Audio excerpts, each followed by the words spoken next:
Okay, so you want to own a mega casino. Buy a massive piece of land in the desert or on a reclaimed waterfront.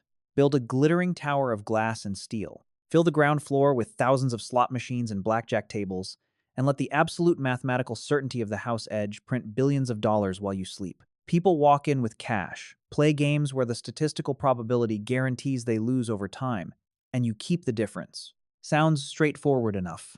Maybe you've walked through a casino floor, seen 10,000 people feeding $100 bills into machines, done a quick calculation in your head, and thought, this is the greatest, most bulletproof business model in the world.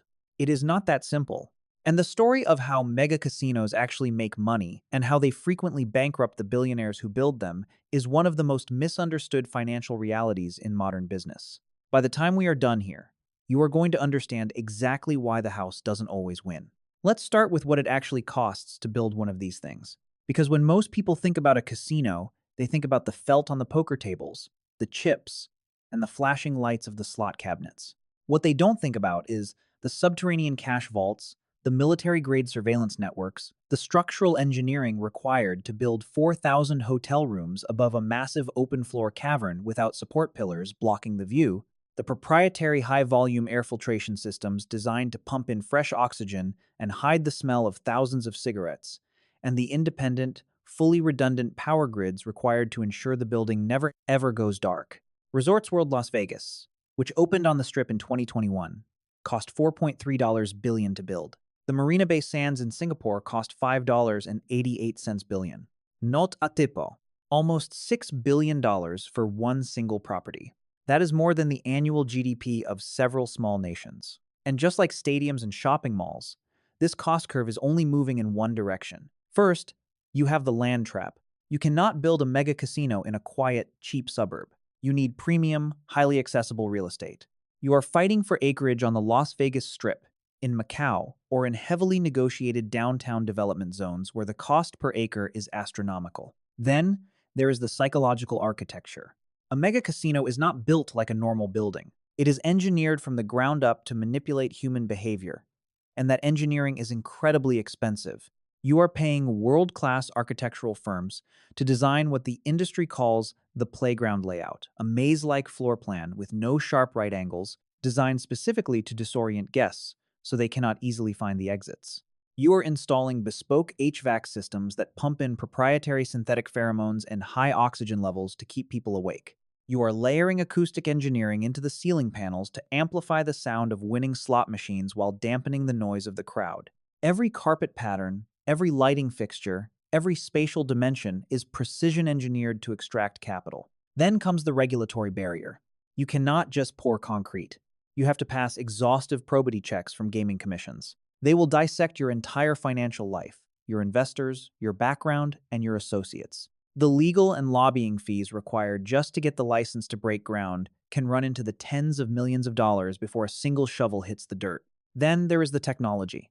A modern mega casino is the most heavily surveilled private space on Earth. The eye in the sky is not a guy with binoculars in the rafters anymore.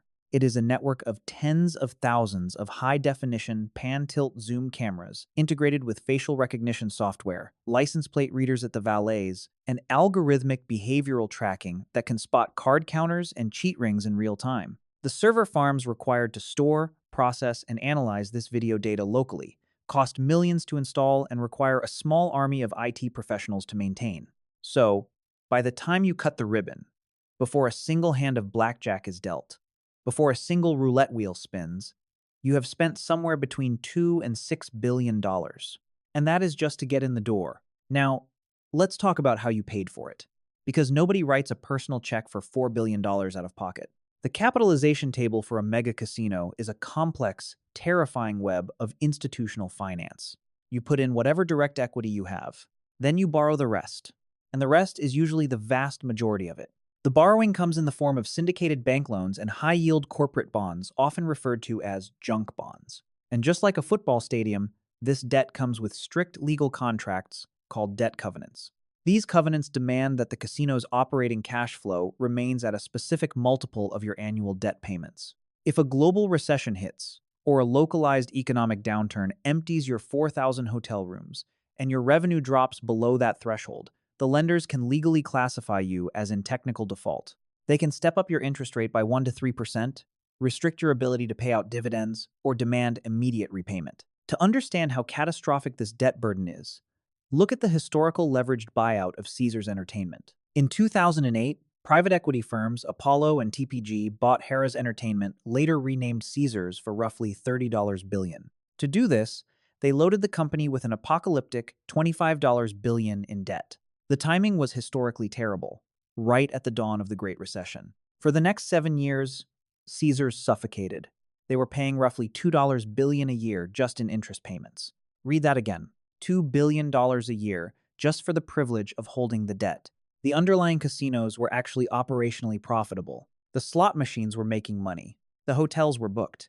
But the business itself went bankrupt in 2015 because the sheer weight of the interest payments consumed revenue faster than the casinos could physically count the cash. That is the leverage trap. You don't fail because people stop gambling. You fail because you miss a debt payment. All right, the building is open. The debt is in place. Now you have to make the money back. Let's start with the most obvious revenue stream, the gaming floor. But here's the first thing most people get completely wrong about casino economics. The money people gamble is not the money the casino actually makes. In casino finance, there are 3 critical terms you need to understand: the handle, the drop, and the hold. The handle is the total amount of money wagered. If you bet $100 on red, win, and bet that same $100 again, the handle is $200. The drop is the actual cash exchanged for chips at the table. But the only number that pays the mortgage is the hold, the percentage of the drop that the casino mathematically gets to keep after paying out winning bets. For table games like blackjack, craps, and baccarat, the hold percentage usually hovers somewhere between 12% and 20%. That means if $1 million is dropped into the lockboxes at the tables on a Friday night, the casino is only keeping about $150,000 of it in gross revenue. And table games are incredibly expensive to run. Every single table requires a highly trained dealer who needs an hourly wage, healthcare, and union benefits. Every pot of tables requires a pit boss.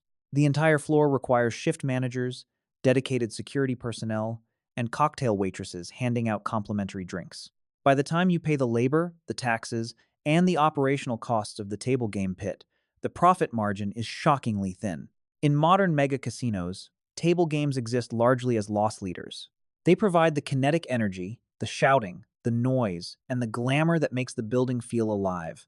The real engine of the gaming floor doesn't require dealers, doesn't take union breaks, and never makes a mathematical error: the slot machines. In almost every regional mega casino in the world outside of Macau, slot machines generate between 65% and 80% of the total gaming revenue. They take up the most square footage because they operate on mathematically flawless profit margins. A modern slot cabinet is an advanced computer utilizing a random number generator programmed to have a precise, legally mandated hold percentage, usually between 5% and 10%. The math here is terrifyingly efficient. Because the velocity of the game is so fast, a player might initiate 500 to 600 spins per hour. That small 5% edge compounds rapidly against the player's bankroll. And your labor cost? You need 1 slot attendant for every 100 machines, and a technician to occasionally service them. The machine does the work. But we need to talk about the whales, the high rollers, because this introduces a terrifying variable into your billion-dollar business plan: variance. In games like high-stakes baccarat, particularly in Macau or the exclusive VIP rooms of Las Vegas, the betting limits can be hundreds of thousands of dollars per hand. To get a billionaire whale to play at your casino instead of the one across the street, you have to spend an absolute fortune. You fly them in on a private Gulfstream jet. You put them in a 10,000 square foot penthouse suite that normally retails for $30,000 a night, entirely for free.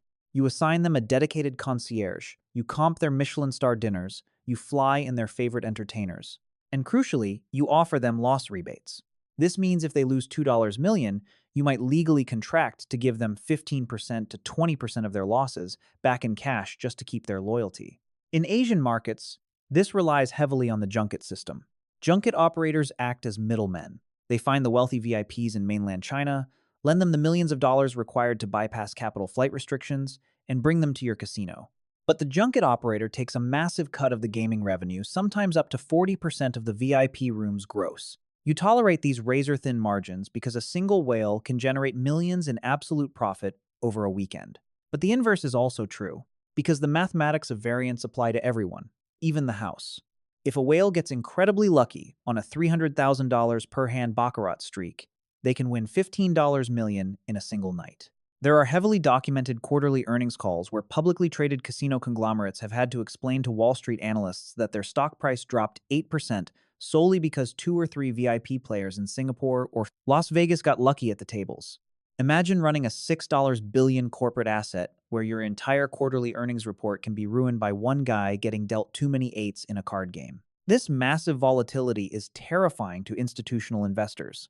They want predictable, steady returns, not the roller coaster of high-stakes gambling variance. And it brings us to the most important pivot in the history of the casino business, the secret that separates the operators who build global empires from the ones who go bankrupt. In 1990, gaming revenue made up nearly 60% of all the money generated on the Las Vegas Strip. Today, gaming accounts for less than 35%. The smartest operators realized that relying on gamblers and the statistical variance of playing cards was an incredibly stressful way to service a multi-billion-dollar mortgage. So, they changed what they were selling. They turned the casino into a commercial property trap. Let's look at the non-gaming revenue. First, the hotel rooms. A modern mega resort has 3,000 to 4,000 rooms, at an average daily rate of $250, running at a 90% occupancy rate across the year. That is over $240 million a year in pure room revenue. Add the resort fees an unavoidable $45 to $55 daily charge just for accessing the Wi-Fi in the fitness center, and you are adding another $60 million straight to the bottom line, with practically zero additional cost to the operator. Then, there is the retail. Just like shopping mall economics, the casino leases out pristine floor space to luxury brands like Rolex, Gucci, and Prada. But because the casino's architecture is literally forcing millions of captive tourists past these storefronts every single year, the rent they charge per square foot is among the highest in global commercial real estate. They collect massive base rents plus percentage rent on the store's gross sales. Then, the food and beverage. You aren't just selling $9 buffets anymore. You are licensing space to global celebrity chefs, charging premium prices, and taking a massive cut of the gross revenue. But the absolute crown jewel of modern casino economics, the highest margin business in the entire building, is the mega nightclub. A top-tier nightclub inside a mega casino, like Omnia or Hakkasan, can gross well over $100 million a year. They charge a $100 cover charge just to walk in the door. But the real money is the VIP bottle service. They buy a bottle of premium vodka wholesale for $40 and sell it to a bachelor party at a VIP table for $1,500. That is a 600% markup. They pay a resident DJ like Calvin Harris or Tiesto $300,000 for a single 2-hour set. Why? Because that DJ's presence allows the club to sell out 100 VIP tables at a $10,000 minimum spend each. The margins in the nightclub absolutely dwarf the margins on the casino floor, and there is absolutely zero risk of the bachelor party winning their money back. Read that again. The nightclub is a vastly better business than the casino. And finally, the convention business. A mega casino is dark on a Tuesday in November. Tourists simply don't come in the middle of the week in large numbers. So, the operators built massive million-square-foot convention centers directly attached to the properties. They sell the space to massive corporate conferences. 60,000 tech workers or construction managers fly in on a Tuesday, expense their $350 hotel rooms to their company, expense their overpriced steaks, and fill the property to absolute capacity during what would normally be the weakest, unprofitable days of the week. This is the multi-layered income machine. But here is the other side of the ledger, the constant, relentless bleed. The operational costs of a mega casino are truly apocalyptic. You are employing a small city, 5,000 to 9,000 employees per property. Dealers, housekeepers, valets, executive chefs, security guards, risk analysts, accountants, a massive, heavily unionized payroll that has to be met every 2 weeks without fail. Utilities on a 1.5 million square foot building in the middle of the Mojave Desert or the humidity of Southeast Asia are staggering. You are air conditioning massive glass atriums while the sun beats down at 115 degrees outside. The monthly power bill easily runs into the millions of dollars. the water bill for the multi-acre pool complexes, the decorative fountains, and the industrial laundry facilities washing 5,000 sets of bed linens every single day is immense. And then there is the ongoing capital expenditure. Capital expenditure. A casino floor ages incredibly fast. Every 5 to 7 years, the carpets look worn, the slot cabinets look dated, the restaurants lose their buzz. To keep the psychological trap working, operators have to spend hundreds of millions of dollars continuously renovating the property just to maintain their current market share. And finally, the gaming taxes. Depending on the jurisdiction, the state takes a massive cut of your gross gaming revenue before you pay a single expense. In Las Vegas, the state tax is relatively low, capping out around 6.75%. In Macau, the effective tax rate on gross gaming revenue is 39%. Every single dollar you hold from the baccarat tables, the local government takes nearly 40 cents before you can even pay your light bill or service your debt. And remember the trap. These fixed costs do not care if the macroeconomy crashes. They do not care if a global pandemic shuts down air travel. They do not care if consumer discretionary spending plummets. The bondholders still demand their interest. The power company still demands its check. To understand how fast this goes wrong when the music stops, look at the Fontainebleau in Las Vegas. Construction started in 2007 with a budget of nearly $3 billion. When the 2008 global financial crisis hit, the retail banks panicked and pulled the loan funding. The building was 70% complete. Because a mega casino requires such a massive, continuous flow of capital just to finish construction, the project went bankrupt. A 6-8-story, multi-billion-dollar skyscraper sat entirely empty, wrapped in construction fencing, right on the Las Vegas Strip for 14 years. It became a multi-billion-dollar ghost town, a towering monument to the leverage trap of casino financing. It only finally opened at the end of 2023, after changing hands multiple times at massive financial losses. The line between a money-printing machine and a multi-billion-dollar concrete skeleton is razor thin, dictated entirely by the flow of cheap corporate debt and consumer discretionary income. So, if you do decide to buy or build a mega casino, here is what you need to understand. You are not buying a gambling hall. You are not really in the business of blackjack, roulette, or slot machines. You are buying a highly leveraged, heavily regulated, intensely taxed commercial property business. You are buying a microcity. The gambling is just the anchor tenant. It is the psychological hook that gives the building its dangerous mystique, fills it with electric energy, and delivers the foot traffic that makes everything else possible. But the gambling alone cannot service the billions in institutional debt. You need the $300 hotel rooms. You need the luxury retail percentage rent. You need the massive conventions filling the building on a Tuesday morning. You need the nightclubs selling $1,500 bottles of vodka to bachelor parties. Get those right, and the property is an inescapable financial ecosystem that extracts money from millions of visitors in a dozen different ways simultaneously. Get them wrong, and you own an incredibly expensive air-conditioned box in the desert, bleeding millions of dollars a day, while a lender on the phone asks you why your coverage ratio just dropped because an Asian high roller got lucky on a Thursday. The flashing lights, the green felt, and the spinning roulette wheels that everyone comes to see, that's just the distraction. The real house edge is the building itself.